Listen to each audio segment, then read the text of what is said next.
ഇന്ന് നമ്മൾ കാണാൻ പോകുന്നത് ഒരു കൊട്ടാരമല്ല, ഒരു കാലഘട്ടമാണ്. ഈ ചുമരുകൾ സംസാരിച്ചിരുന്നുവെങ്കിൽ രാജാക്കന്മാരുടെ വിജയങ്ങളും പരാജയങ്ങളും, യുദ്ധങ്ങളുടെ ഗർജനവും ആഘോഷങ്ങളുടെ സംഗീതവും, ഒരുപക്ഷെ കണ്ണീരിൻ്റെ കഥകളും നമ്മളോട് പറഞ്ഞേനെ. നമ്മുടെ മുന്നിൽ നിൽക്കുന്നത് മൈസൂർ കൊട്ടാരമാണ്, ഇന്ത്യയിലെ ഏറ്റവും മനോഹരമായ കൊട്ടാരങ്ങളിലൊന്ന്. പക്ഷേ ഇതിൻ്റെ സൗന്ദര്യത്തെക്കാൾ അത്ഭുതപ്പെടുത്തുന്നത് ഇതിൻ്റെ ചരിത്രമാണ്. ആ ചരിത്രമറിയാൻ നമുക്ക് നൂറ്റാണ്ടുകൾക്ക് പിന്നിലേക്ക് പോകാം.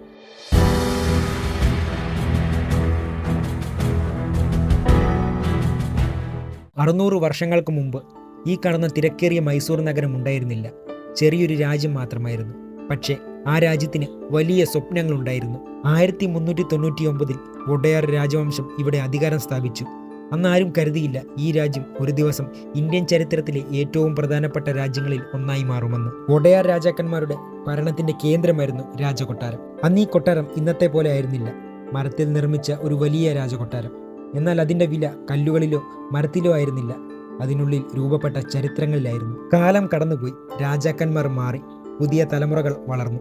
എന്നാൽ മൈസൂർ വളർന്നുകൊണ്ടേയിരുന്നു. പിന്നീട് ചരിത്രം ഒരു പുതിയ നായകനെ മൈസൂരിലേക്ക് കൊണ്ടുവന്നു, ടിപ്പു സുൽത്താൻ. അദ്ദേഹത്തിന്റെ പേര് ഇന്നും ഇന്ത്യൻ ചരിത്രങ്ങളിൽ ശക്തമായി മുഴങ്ങുന്നു.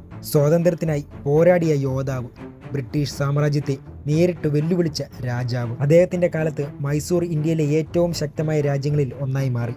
പക്ഷേ ചരിത്രം എല്ലായ്പ്പോഴും വിജയത്തിന്റെ കഥ പറയാറില്ല. 1799 ശ്രീരംഗപട്ടണം. യുദ്ധം നടക്കുകയാണ്. പീരങ്കികൾ മുഴങ്ങുന്നു, വാളുകൾ കൂട്ടിയിടിക്കുന്നു, ആയിരക്കണക്കിന് സൈനികർ പോരാടുന്നു. ആ യുദ്ധഭൂമിയിൽ ടിപ്പു സുൽത്താൻ അവസാന ശ്വാസം വരെ പോരാടി. പക്ഷേ അവസാനം അദ്ദേഹം വീണു. ആ ദിവസം ഒരു രാജാവിൻ്റെ മരണം മാത്രമല്ല സംഭവിച്ചത്, ഒരു യുഗം അവസാനിക്കുകയായിരുന്നു.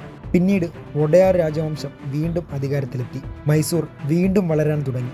എന്നാൽ വിധി മറ്റൊരു പരീക്ഷണം ഒരുക്കിയിരുന്നു. 1897 ദസറ ആഘോഷങ്ങളുടെ സമയം. കൊട്ടാരം ആഘോഷങ്ങളുടെ തിരക്കിലായിരുന്നു. രാജകുടുംബത്തിലെ വിവാഹ ചടങ്ങുകൾ നടക്കുകയായിരുന്നു.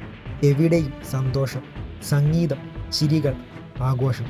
പക്ഷേ ഒരു ചെറിയ തീപ്പൊരി ആ സന്തോഷത്തെ ദുരന്തമാക്കി മാറ്റി. മരത്തിൽ നിർമ്മിച്ചിരുന്ന കൊട്ടാരത്തിലേക്ക് തീ പടർന്നു. ആദ്യമാരും അതിൻ്റെ ഭീകരത മനസ്സിലാക്കിയില്ല. പക്ഷേ നിമിഷങ്ങൾക്കുള്ളിൽ തീ നിയന്ത്രണം വിട്ടു. ജ്വാലകൾ ആകാശത്തേക്ക് ഉയർന്നു. ജനങ്ങൾ പുറത്തേക്കോടി. രാജകുടുംബം രക്ഷപ്പെട്ടു. എന്നാൽ നൂറ്റാണ്ടുകളുടെ ചരിത്രം രക്ഷപ്പെട്ടില്ല. ആ രാത്രി മുഴുവൻ കൊട്ടാരം തീയിൽ കത്തി നശിച്ചു. രാവിലെ സൂര്യൻ ഉദിച്ചപ്പോൾ ബാക്കിയുണ്ടായിരുന്നത് ചാരവും ഓർമ്മകളും മാത്രം. ഒരു നിമിഷം ഒന്ന് ചിന്തിച്ചു നോക്കൂ. തലമുറകൾ കാത്തു സൂക്ഷിച്ച ചരിത്രം, നൂറ്റാണ്ടുകളുടെ പാരമ്പര്യം ഒരു രാത്രി കൊണ്ട് ഇല്ലാതാകുന്നു. അതൊരു കെട്ടിടത്തിൻ്റെ നഷ്ടം മാത്രമായിരുന്നില്ല, ഒരു രാജ്യത്തിൻ്റെ ഹൃദയം നഷ്ടമായതുപോലെയായിരുന്നു. പക്ഷേ ചില കഥകൾ അവിടെ അവസാനിക്കുന്നില്ല. ചില തോൽവികൾ വലിയ തിരിച്ചുവരവുകളുടെ തുടക്കമാണ്. വൊഡയാർ രാജവംശം ഒരു തീരുമാനമെടുത്തു. പഴയ കൊട്ടാരത്തേക്കാൾ മനോഹരമായ ഒരു കൊട്ടാരം നിർമ്മിക്കണം. ലോകം കണ്ടിട്ടില്ലാത്തൊരു കൊട്ടാരം. അങ്ങനെ പുതിയ മൈസൂർ പാലസിന്റെ നിർമ്മാണം ആരംഭിച്ചു. വർഷങ്ങളോളം ആയിരക്കണക്കിന് തൊഴിലാളികൾ ഇവിടെ ജോലി ചെയ്തു. ഓരോ കല്ലും ശ്രദ്ധയോടെ സ്ഥാപിച്ചു.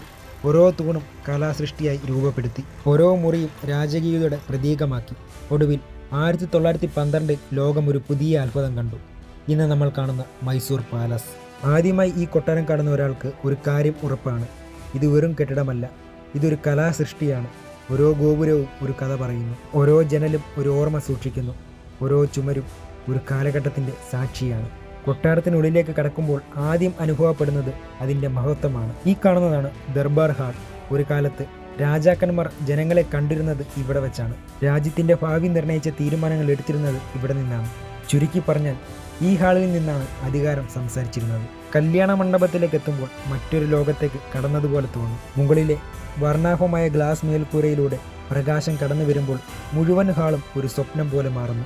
ഒരു കാലത്ത് രാജകുടുംബത്തിൻ്റെ ആഘോഷങ്ങൾ നടന്നിരുന്ന സ്ഥലം, ചിരികളും സംഗീതവും സന്തോഷവും നിറഞ്ഞിരുന്ന സ്ഥലം. മൈസൂർ കൊട്ടാരത്തിലെ ഏറ്റവും പ്രശസ്തമായ നിധികളിലൊന്നാണ് സ്വർണ്ണ സിംഹാസനം. ഇത് വെറും സിംഹാസനം മാത്രമല്ല, ഒരു രാജവംശത്തിൻ്റെ അധികാരത്തിൻ്റെ പ്രതീകമാണ്. ഇവിടെ ഇരുന്ന രാജാക്കന്മാർ ഇന്നില്ല, പക്ഷേ അവരുടെ ഓർമ്മകൾ ഇന്നും ഇവിടെ ജീവിക്കുന്നു. സൂര്യൻ അസ്തമിക്കുമ്പോൾ മൈസൂർ കൊട്ടാരം മറ്റൊരു രൂപത്തിലേക്ക് മാറുന്നു. ഇരുട്ട് നഗരത്തെ മൂടുന്നു.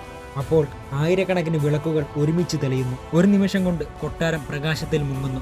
അപ്പോൾ ഇതൊരു കെട്ടിടം പോലെ തോന്നില്ല, ഒരു സ്വപ്നം പോലെ തോന്നും. ഒരു കഥാപുസ്തകത്തിൽ നിന്നിറങ്ങി വന്ന രാജകൊട്ടാരം പോലെ. ഓരോ വർഷവും ദസറ സമയത്ത് ഈ കൊട്ടാരം ജീവൻ പ്രാപിക്കുന്നു. ലക്ഷക്കണക്കിന് ആളുകൾ ഇവിടെ എത്തുന്നു. ആഘോഷങ്ങൾ നടക്കുന്നു, ഘോഷയാത്രകൾ നടക്കുന്നു. പ്രകാശം മുഴുവൻ നഗരത്തെയും മൂടുന്നു. ആ സമയത്ത് മൈസൂർ വെറും ഒരു നഗരമല്ല, ഒരു അനുഭവമാണ്. ഇന്ന് ലോകത്തിന്റെ പല ഭാഗങ്ങളിൽ നിന്നും ആളുകൾ ഈ കൊട്ടാരം കാണാൻ എത്തുന്നു. ചിലർ ചരിത്രമറിയാൻ, ചിലർ സൗന്ദര്യം കാണാൻ, ചിലർ ഒരു ഓർമ്മ സൃഷ്ടിക്കാൻ. പക്ഷേ എല്ലാവരും ഇവിടെ നിന്ന് മടങ്ങുമ്പോൾ ഒരേ ഒരു കാര്യം മനസ്സിലാക്കുന്നു: മൈസൂർ പാലസ് ഒരു കൊട്ടാരമല്ല, ഒരു പാടമാണ്. തീ കത്തിച്ചത് ഒരു കെട്ടിടത്തെയാണ്, പക്ഷേ ചരിത്രത്തെ കത്തിക്കാൻ അതിന് കഴിഞ്ഞില്ല. കാലം രാജാക്കന്മാരെ കൊണ്ടുപോയി, പക്ഷേ അവരുടെ കഥകളെ കൊണ്ടുപോകാൻ കഴിഞ്ഞില്ല. അതുകൊണ്ടാണ് ഇന്നും ഈ കൊട്ടാരം നിലകൊള്ളുന്നത്. ഒരു രാജ്യത്തിൻ്റെ അഭിമാനമായി, ഒരു ജനതയുടെ ഓർമ്മയായി, ഒരു കാലഘട്ടത്തിൻ്റെ സാക്ഷിയായി. കാരണം ചില കൊട്ടാരങ്ങൾ ചരിത്രത്തിൻ്റെ ഭാഗമാണ്, പക്ഷേ മൈസൂർ പാലസ് ചരിത്രം തന്നെയാണ്.